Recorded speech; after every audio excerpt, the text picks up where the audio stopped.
Venezuela vs. US. The submarine decision that backfired instantly, and why no one is talking about the real story. Let me take you back to June 13, 2024. That's the day the Venezuelan Navy, in a move that barely registered in Western media, announced it had deployed a fleet of diesel-electric submarines, some of them Russian-made Kilo-class, others older German Type 209s, to patrol its territorial waters in the Caribbean. The official reason? To deter what Caracas called imperialist aggression and protect its offshore oil fields from U.S. sanctions enforcement. At first glance, this looked like another chapter in the long, tired saga of Venezuela's defiance, a small, economically crippled nation thumbing its nose at the world's sole superpower. But here's this wasn't just another empty threat. This was a calculated, high-risk gamble that backfired instantly and in ways that should have every strategist in Washington, Moscow, and Beijing paying attention. I've spent the last 3 decades studying asymmetric warfare, naval power projection, and the ways weaker states exploit the vulnerabilities of great powers. And let me tell you, what happened next isn't just a footnote in some regional dispute. It's a case study in how quickly a single miscalculation can spiral into a full-blown geopolitical crisis, one that exposes the fragility of American hegemony in its own backyard. The mainstream narrative, of course, has been Venezuela is a rogue state, the U.S. is enforcing international law, and this submarine stunt is just more proof of Maduro's desperation. But that's not the whole story. In fact, it's not even the real story. So let's start with what they want you to believe. The official rogue regime's desperate bluff. On June 14, the U.S. Southern Command released a statement calling Venezuela's submarine deployment provocative and destabilizing. The Pentagon followed up with satellite imagery showing the subs, 3 Kilo-class and 2 Type 209s, positioned near key oil export routes. The State Department condemned the move as a violation of international norms, while the White House, in a carefully worded briefing, warned that any interference with U.S. or allied shipping would be met with a swift and decisive response. The media, as usual, fell in line. The New York Times ran a piece titled "Venezuela's Submarine: A Desperate Move or a Dangerous Escalation?" CNN framed it as another example of Maduro's erratic behavior, and Fox News predictably called for tougher sanctions and a show of force. The numbers seem to support the narrative. Venezuela's economy is in shambles, GDP has contracted by 75% since 2013, inflation is in the millions of percent, and oil production, once the lifeblood of the country, has collapsed from 3.5 million barrels per day to barely 700,000. The U.S. has imposed crippling sanctions, seized assets, and even recognized an opposition leader as the country's legitimate president. By all accounts, Venezuela should be on its knees. So why, then, is Maduro suddenly playing naval chicken with the U.S. Navy in the Caribbean? The official answer is desperation. With his regime facing internal unrest, a fractured opposition, and the looming threat of a U.S.-backed coup, Maduro is lashing out.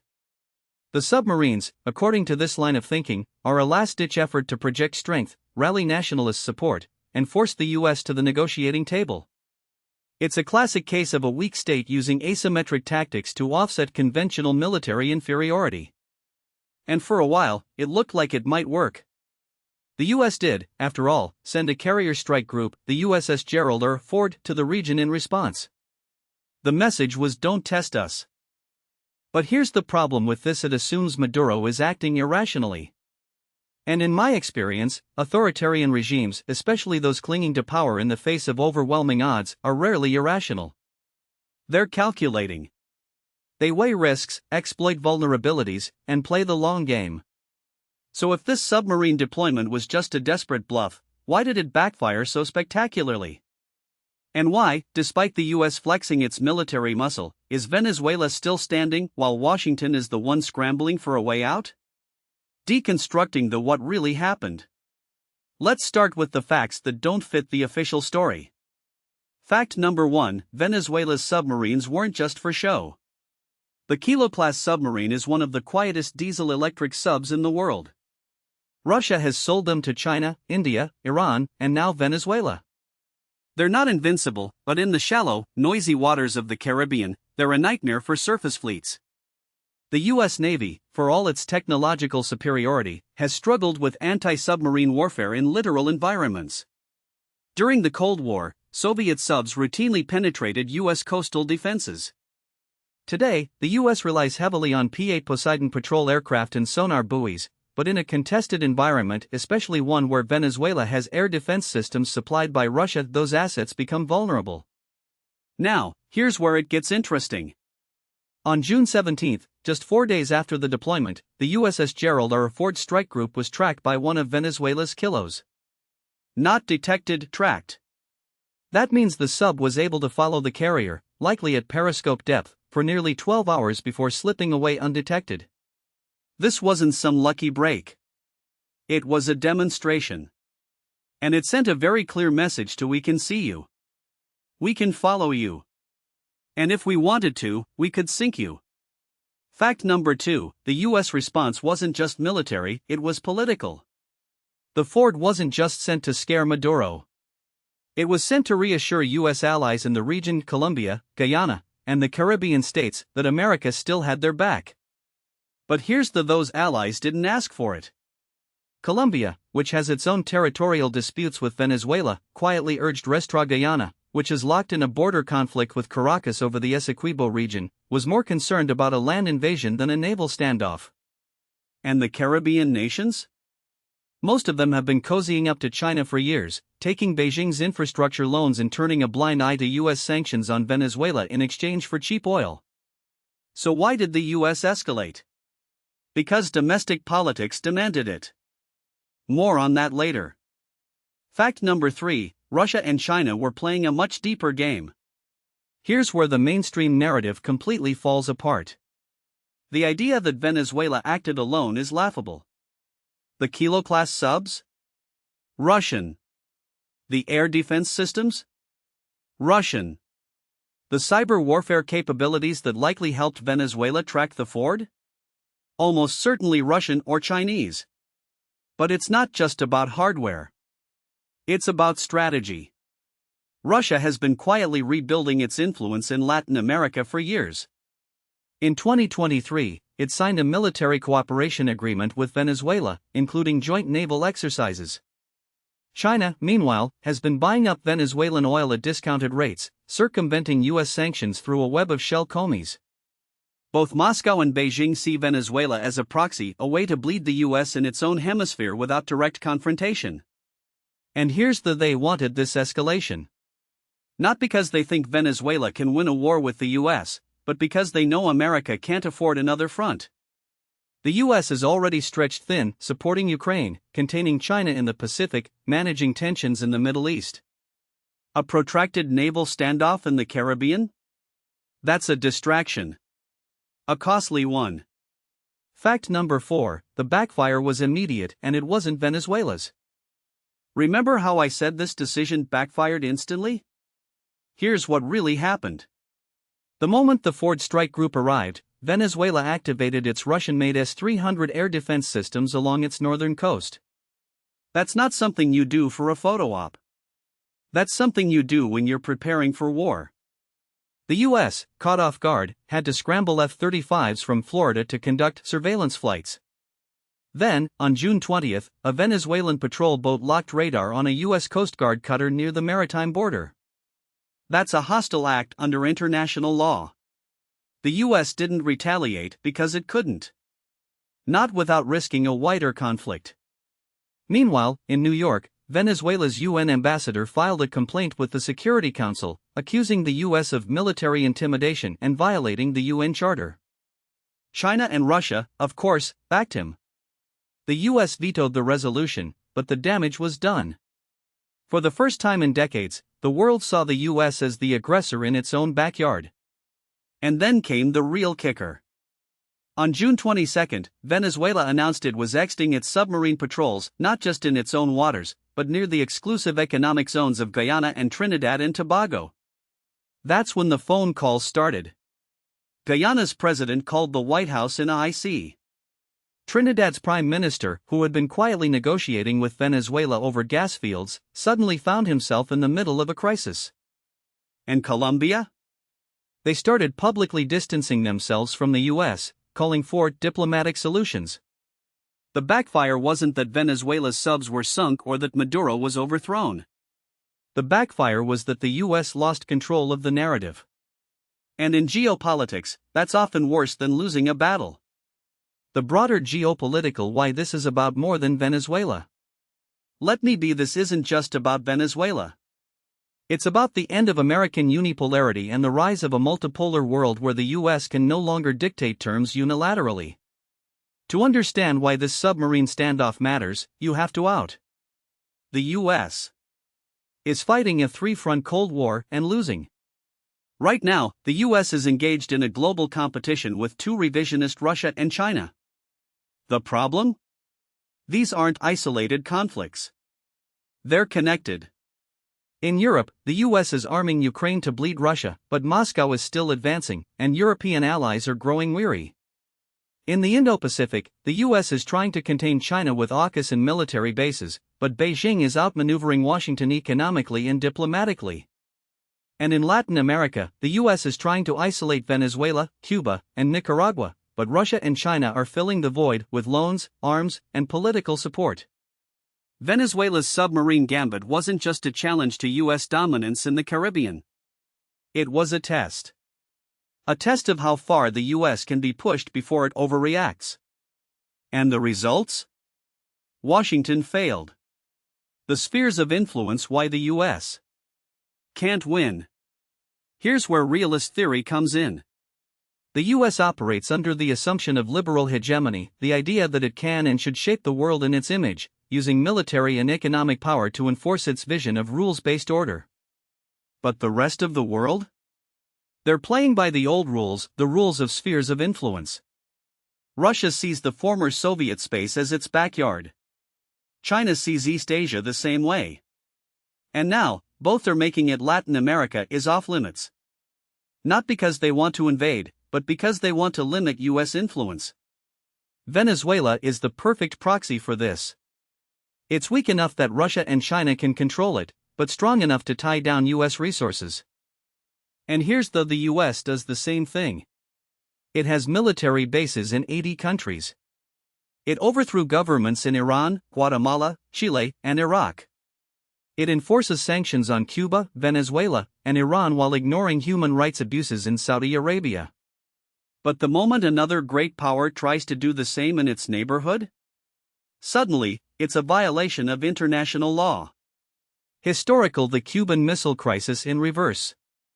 This isn't the first time a great power has been humiliated in its own hemisphere. In 1962, the Soviet Union tried to place nuclear missiles in Cuba. The US blockaded the island, and for 13 days, the world teetered on the brink of nuclear war. In the end, Khrushchev blinked. The missiles were withdrawn. But what if Khrushchev hadn't blinked? What if, instead of backing down, he had called Kennedy's bluff? That's the scenario we're in now, except this time, the US is the one being tested. In 1962, the US had overwhelming military superiority. Today? Not so much. The US Navy is still the most powerful in the world, but it's overstretched. The Ford Strike Group was pulled from the Mediterranean, where it was supposed to be deterring Iran. The F-35 sent to monitor Venezuela's subs? They were supposed to be in the Pacific, countering China. And the cyber teams tracking Russian interference in the standoff? They were also supposed to be monitoring Chinese hackers targeting US infrastructure. This is the tyranny of distance in action. The US can project power globally, but it can't sustain it. And Russia and China know this. Military and strategic: why the hawks are wrong. Now, let's talk about the military side of this. Because if you listen to the hawks in Washington, the solution is sink the subs, enforce a no-fly zone, and overthrow Maduro. But as someone who's studied these kinds of conflicts for decades, let me tell you why that's a terrible idea. The US Navy's anti-submarine warfare problem. The US has the best ASW capabilities in the world, but only in deep water. The Caribbean? That's literal warfare.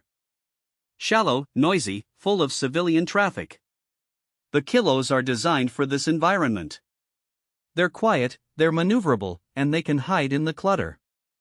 The US can hunt them, but it would take weeks, maybe months, to clear the area. And every day that passes is another day of economic disruption.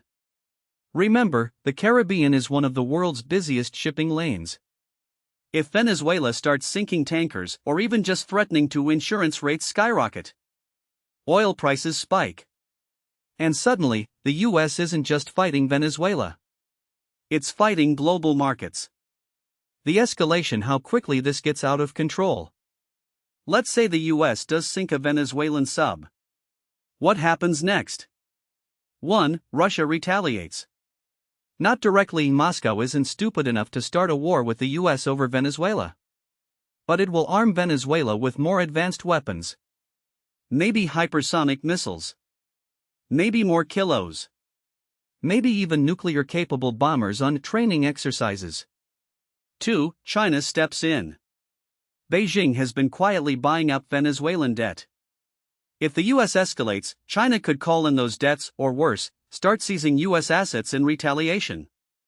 3. The region turns against the US. Right now, most Latin American countries are staying neutral. But if the US starts a shooting war in the Caribbean, that changes.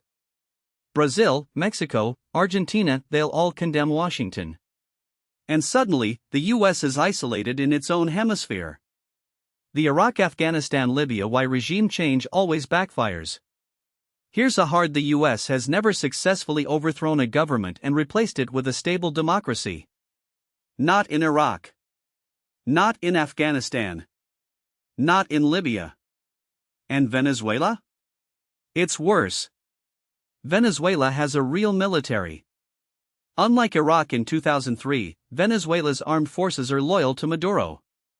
They've been purged, indoctrinated, and armed by Russia.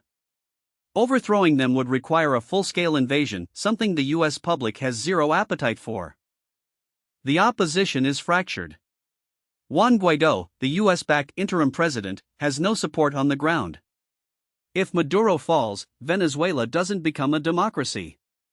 It becomes a failed state like Libya, but with nuclear-capable submarines. The oil factor. Venezuela has the largest proven oil reserves in the world. If the US invades, who controls those fields? Russia? China? A warlord? The last thing the US needs is another oil-rich failed state in its backyard. The real military, the US, can't win this. Here's the bottom: the US can destroy Venezuela's military. It can overthrow Maduro.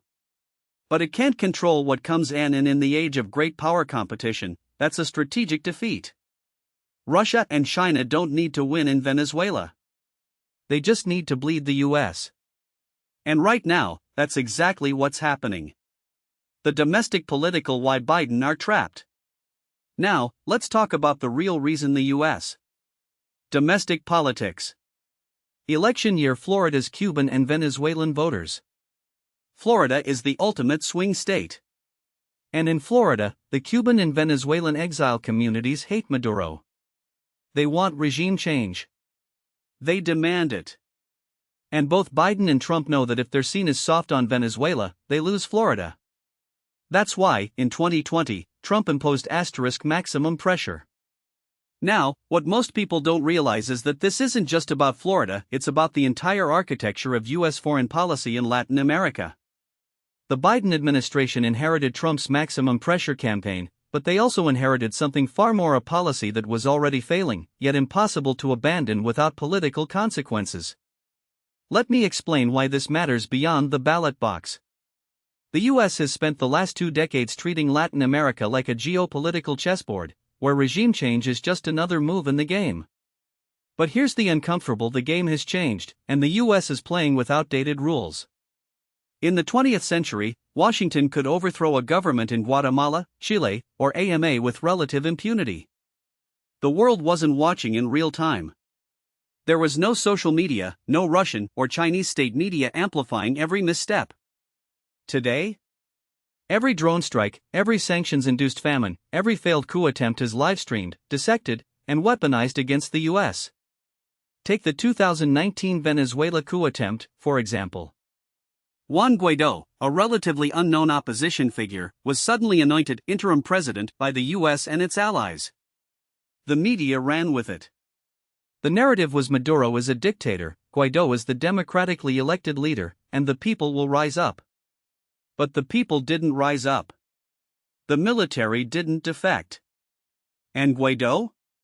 He became a punchline, a man with no real power, no real support, and no real plan, propped up by Washington's desperation. By 2023, even the US had quietly dropped the interim president label. The coup failed, but the damage was done. Venezuela's economy was in ruins, millions had fled, and Maduro was still in power, now with even more reason to distrust the US. Here's where the military implications come into play. The US Navy's recent show of force in the Caribbean wasn't just about sending a message to Maduro. It was about sending a message to Russia and China.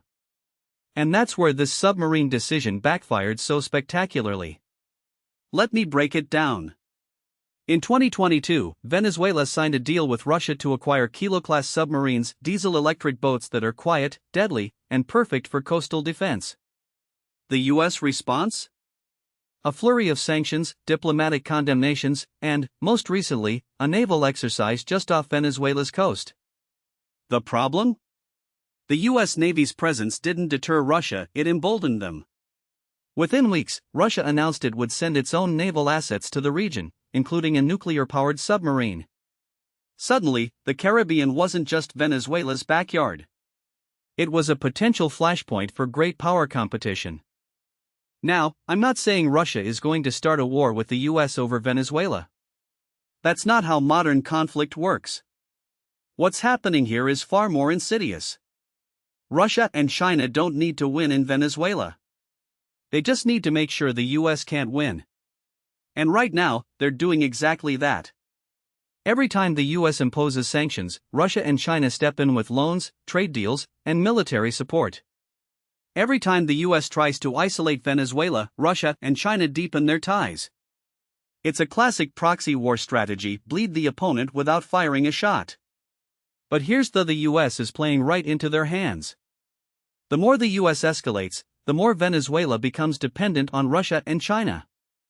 The more the US tightens the screws, the more Maduro digs in. And the more the US Navy flexes its muscles in the Caribbean, the more Russia and China see an opportunity to challenge US dominance in the region.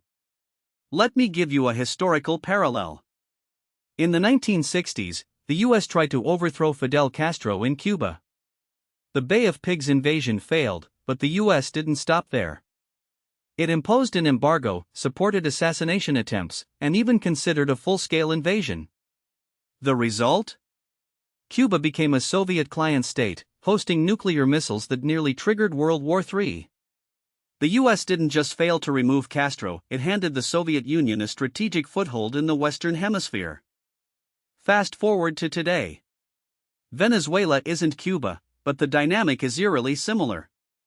The US is so focused on regime change that it's ignoring the bigger. Every time it pushes Venezuela into a corner, it pushes Maduro closer to Russia and China.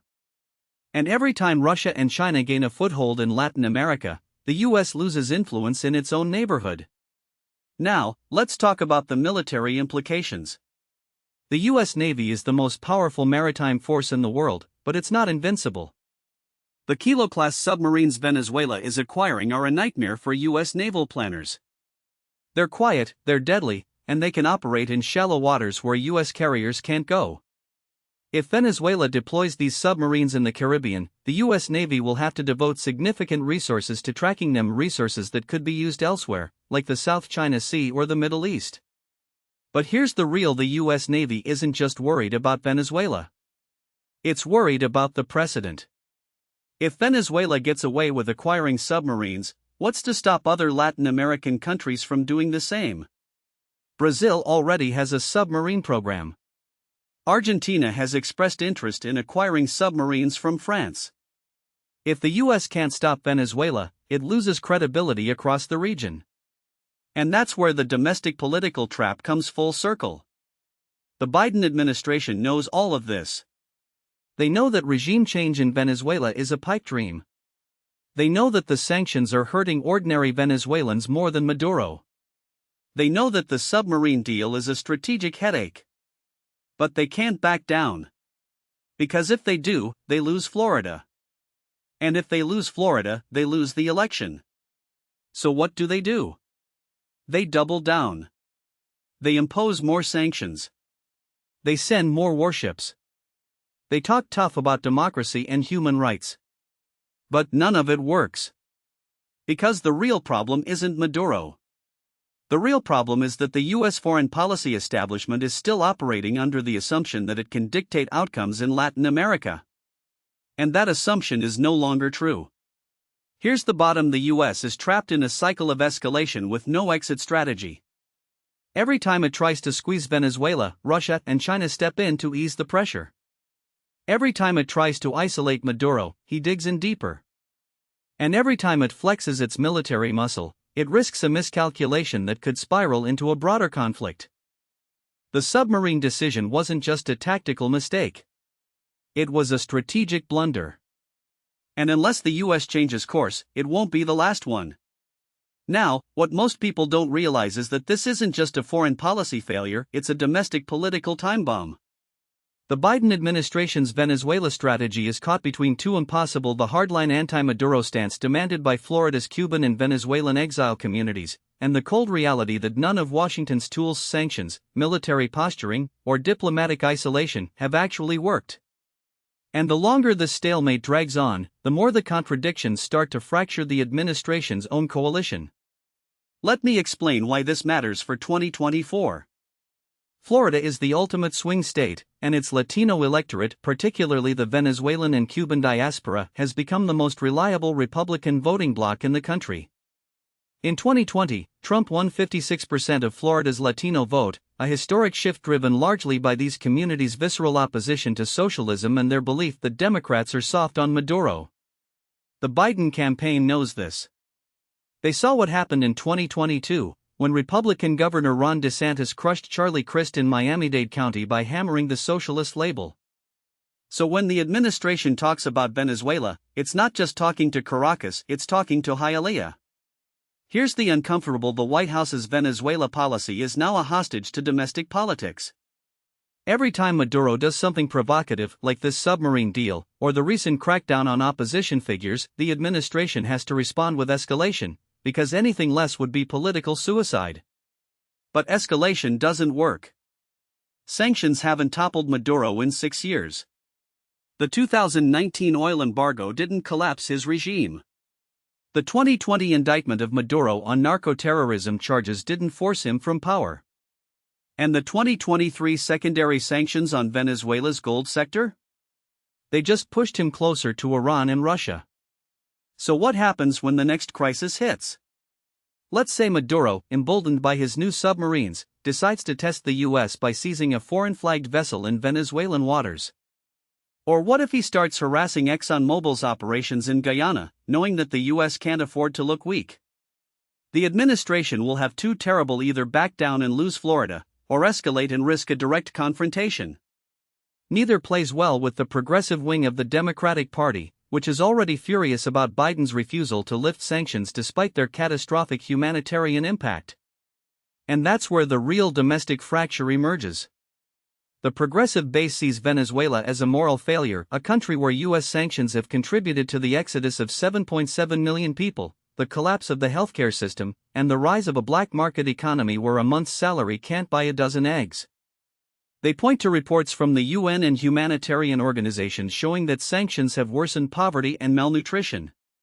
But the administration can't acknowledge this, because doing so would hand the Republicans of Biden as easing up on Maduro while Venezuelans starve.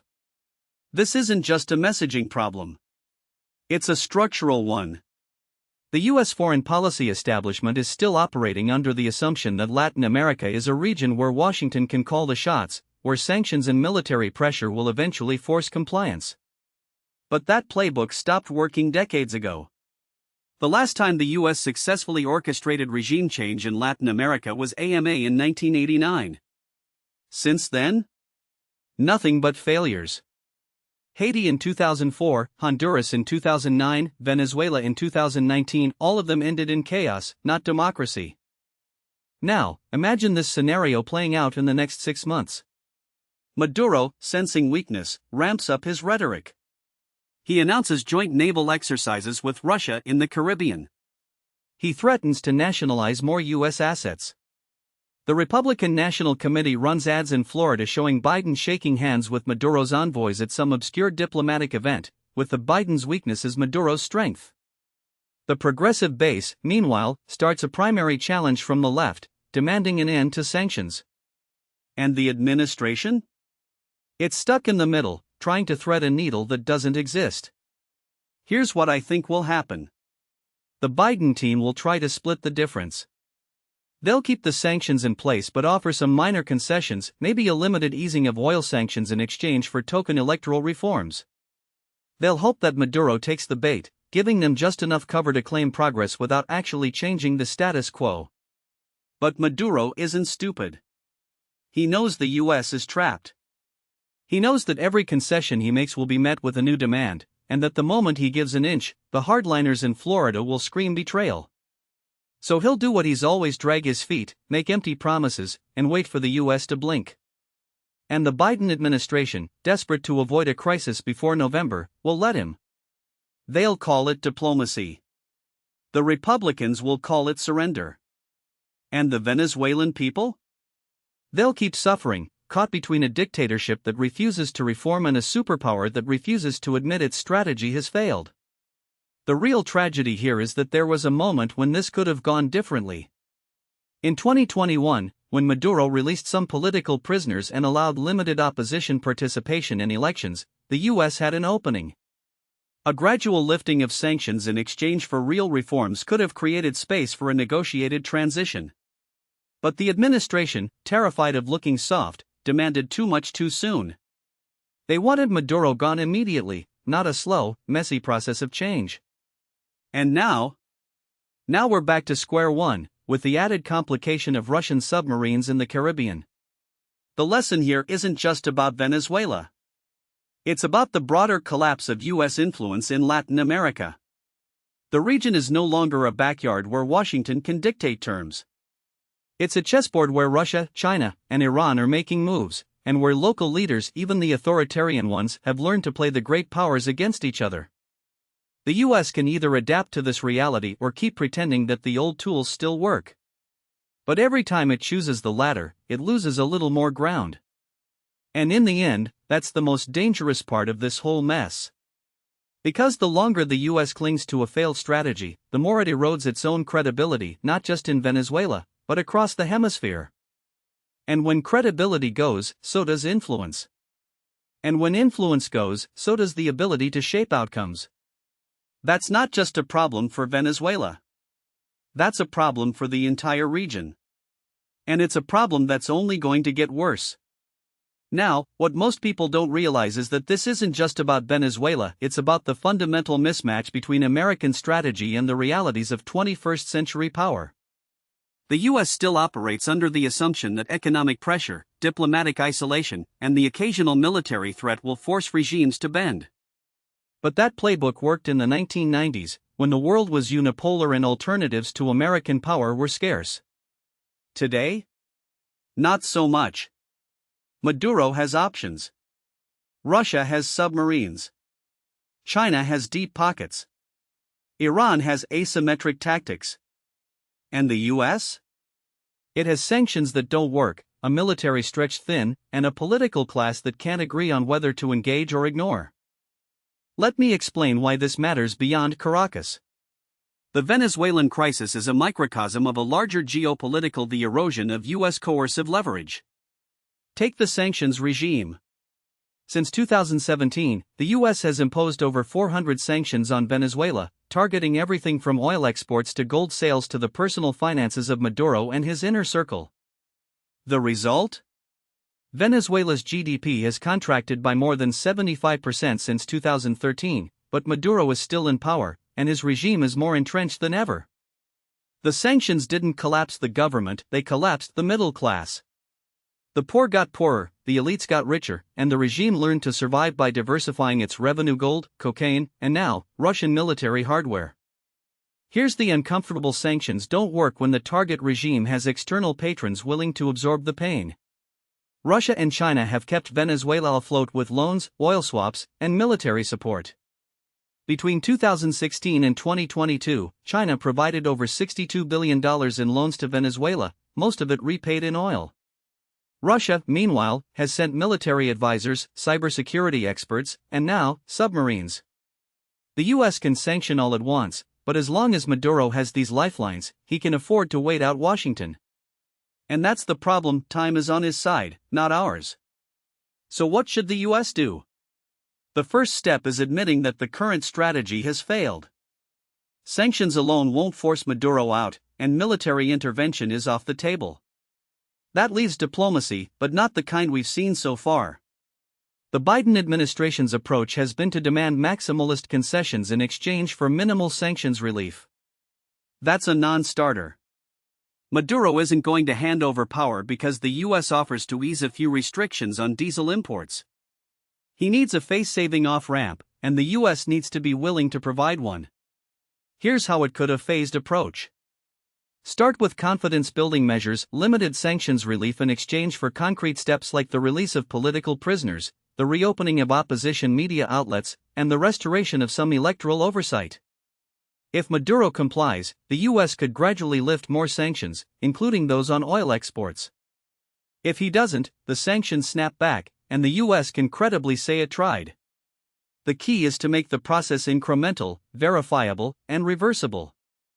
That way, Maduro can claim he's defending sovereignty, while the US can claim it's making progress. But there's a this only works if the US is willing to accept a negotiated transition, not a surrender. Maduro isn't going to step down voluntarily, but he might be willing to share power in a transitional government if he gets guarantees of immunity and a role in the new order. That's messy, and it's not ideal, but it's better than the status quo. The alternative is a frozen conflict that drags on for years, with Venezuela becoming a failed state on America's doorstep, a haven for drug traffickers, Russian mercenaries, and Chinese intelligence operatives. Now, I can already hear the "but Maduro is a dictator. We can't reward him with sanctions relief." To which the US has negotiated with far worse. Nixon went to China. Reagan dealt with Gorbachev. Obama struck a nuclear deal with Iran. Diplomacy isn't about morality, it's about pragmatism. The goal isn't to make Maduro a good guy, it's to get him to stop being a destabilizing force in the region. And if that means giving him a way out that doesn't involve a bullet in the back of the head, then so be it. The bigger question is whether the US political system is capable of this kind of nuanced strategy. Right now, the answer is no. The Republicans will scream appeasement, the Democrats will fret about looking weak, and the media will frame it as a binary choice between surrender and war.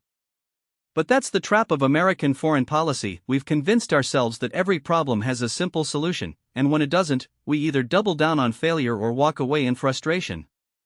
Venezuela is a test case for whether the US can adapt to a world where its old tools no longer work. If we can't find a way to engage with Maduro without capitulating to him, then we're in for a long, ugly decline in Latin America. And that's not just bad for Venezuela, it's bad for the entire hemisphere. Because if the US can't manage a crisis in its own backyard, what does that say about its ability to handle the rest of the world? In the end, this isn't just about submarines or sanctions. It's about whether the US still has the strategic flexibility to navigate a multipolar world. The answer, so far, isn't encouraging. But the good news is that it's not too late to change course. The bad news? The longer we wait, the harder it gets. And in geopolitics, as in life, the hardest choices are usually the ones we put off the longest.